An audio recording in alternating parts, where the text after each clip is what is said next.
مسافرۍ کې موټک وهل یا په خپل لاس ځان خلاصول.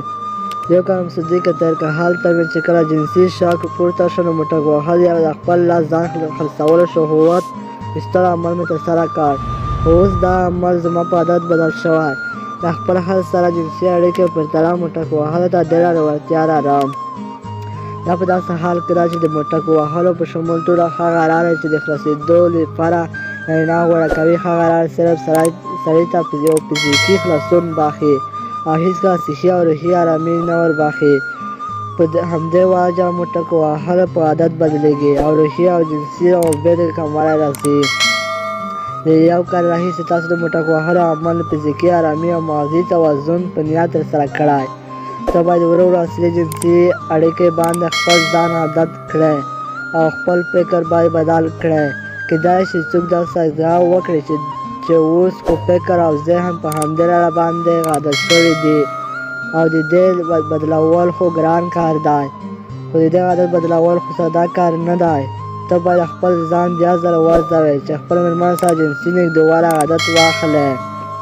ته کولی شې چې لومړی قدم خپله جنسي اړیکې په طریقه کې لږ نور احساسي برخې زیاته کړې تر څو ښه خوند ترې واخلې.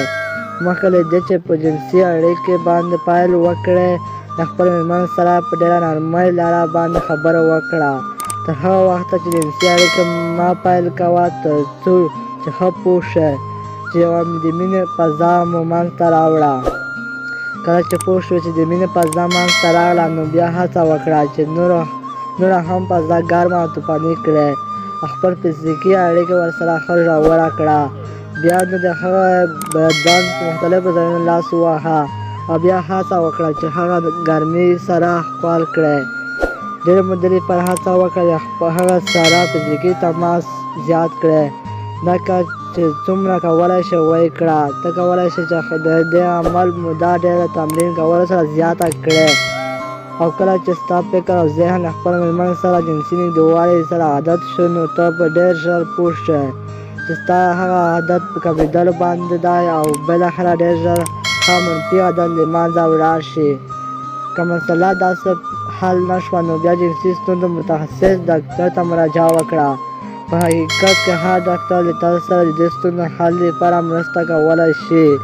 خو دا خبره داسې یو ته ورجوع کېږي چې ته له هغه سره په غوسه توګه خبره وکړی شې، اعتماد پرې وکړی شې.